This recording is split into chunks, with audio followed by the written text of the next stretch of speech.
So I've been looking into spin-off manga for a bunch of different series that I follow myself, and I ended up realizing that Fairy Tail has a bunch of spin-off manga that I really do want to read, and many of which are actually relatively canon or 100% canon to the main story of Fairy Tail and fits in some way, shape, or form in the core timeline of events based in the story. And I had a lot to choose from, but the one I decided to pick up first was actually the Fairy Tail spin-off manga Fairy Tail Ice Trails, which is the Fairy Tail prequel that tells a story of how Gray, after the events of his master Or's sacrifice, ends up joining Fairy Tail and his journey to Fairy Tail. And this was a pretty quick read. It's only about 2 volumes long, roughly 14 chapters, and it's an overall pretty fun and quick read. I got it done in 2 days, as I kind of did 1 volume a day for it. So I figured might as well talk about this and other spin-offs for Fairy Tail for future videos, because I want to talk more about some of the stuff that some fans might not even know about,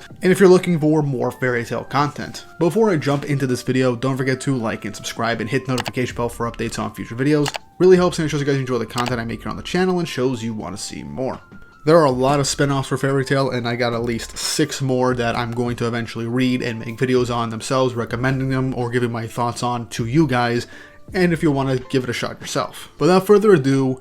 let's jump right into things. So, Ice Trails is, like I mentioned, a prequel manga to the events of Fairy Tail, following Gray Fullbuster, basically the protagonist of Fairy Tail and one of the best characters in the series, after the events of his master Or sacrificing her life to seal away the demon Deliora, and thus him going on a journey, taking her last words to heart, to set out west in order to find guilds and see the strongest people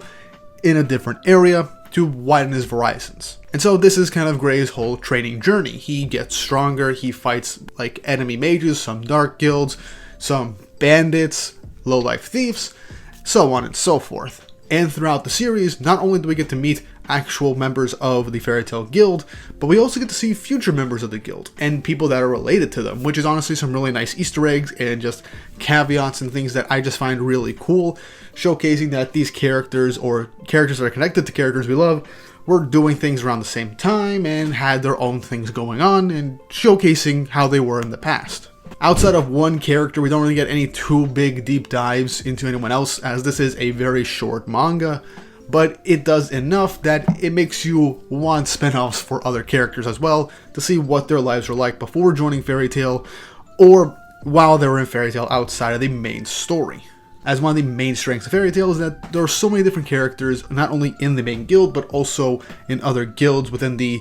expanded sidecast, that you would want to see at least one short spin-off of to see their own adventures. And Gray is definitely the best example of this, as it showcases his early days as a wizard post the traumatic loss of his master. Through this, we get to see how Gray fares against just these standard wizards when he's still just a kid, as well as him meeting new faces along the way, and taking on specific dark guilds or just rogue guilds that have a grudge towards the end at Fairy Tail, or having their own evil plans in store, and he managed to find creative ways to actually get himself out of certain situations. But there are situations where he is way over his head, and thus needs to get bailed out by somebody who is more experienced and stronger than him. Which, my favorite stint of the manga is the whole middle section, where after Gray ends up getting caught up with a whole prison break section of the story with a very powerful and deranged lunatic prisoner basically staging a jailbreak on one of the most high security prisons in the world, and basically getting beaten down,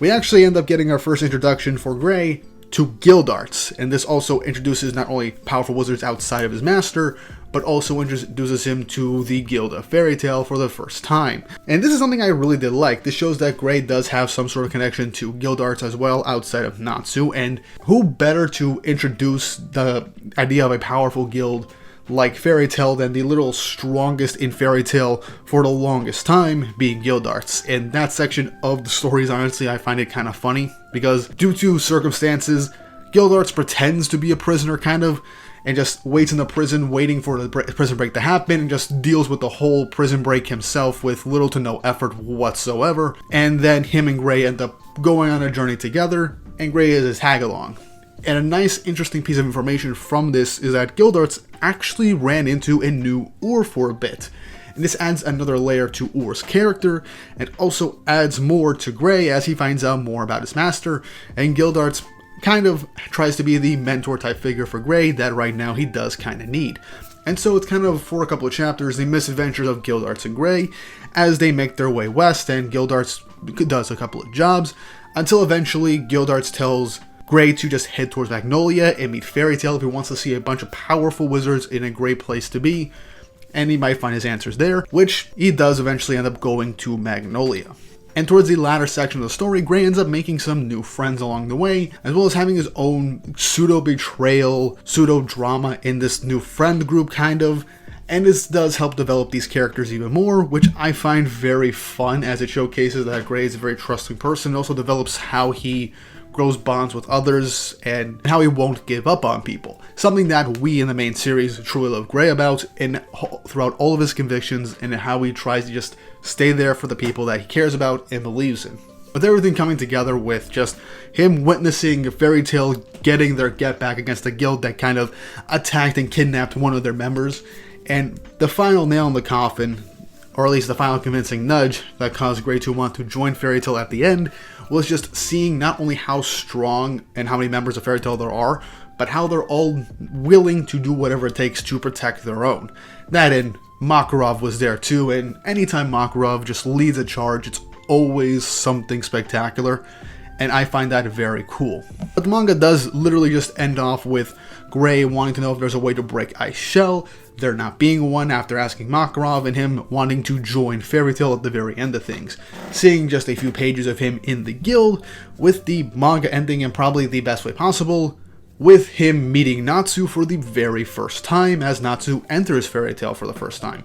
It's honestly a really nice full circle moment, as his journey to Fairy Tail starts with the death of his master, to go on a training journey and try and find stronger people in the West, like she said, maybe go find his own path, eventually meeting Gildarts, then Wakaba, and then meeting Makarov and the rest of the guild, joining the guild after getting the answer that he wanted to know for the longest time, and ending things off with his soon-to-be best friend and rival, which is Natsu. I think that's a really nice way to tie up the story,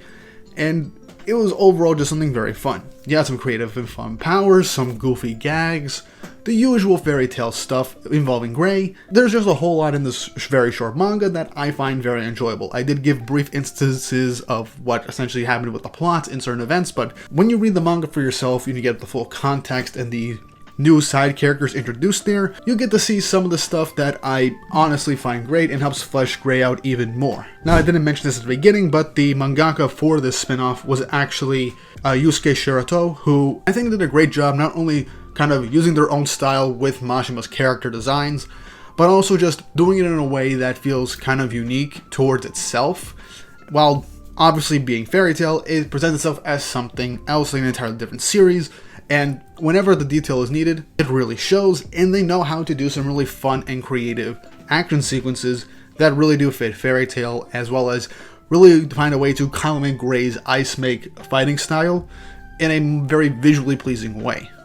And while this manga is short, this did a great job in not only helping to flesh more out of Gray, giving us more of the little bits of Gray before Fairy Tail, meeting some really nice side characters. I just found this very fun and enjoyable all the way through. Is it my favorite piece of Fairy Tail media? No, but it is definitely something that I would recommend any Fairy Tail fan to read, especially if you love Gray as a character. This adds more to him, and this also ends up fleshing out his whole timeline and story even more. But that's basically it. What did you guys think of my video for Ice Trail? Have you read Ice Trail and do you agree with my points? Do you enjoy it? What's your favorite part of the Ice Trail's manga? And let me know what else you guys want me to cover. The next Fairy Tail spin-off manga is probably going to be Wendy's, which is Blue Mistral. So that's going to be the next video that I'm going to post at some point. I don't know if I'm going to get these done in advance or if I'm just going to be recording these as I finish. Either way, let me know your thoughts in the comment section down below. And once more, like, subscribe, and hit the notification bell for updates on future videos. Really helps, and it shows you guys enjoy the content I make here on the channel and shows you want to see more. With all that said and done, I hope you all have an awesome day.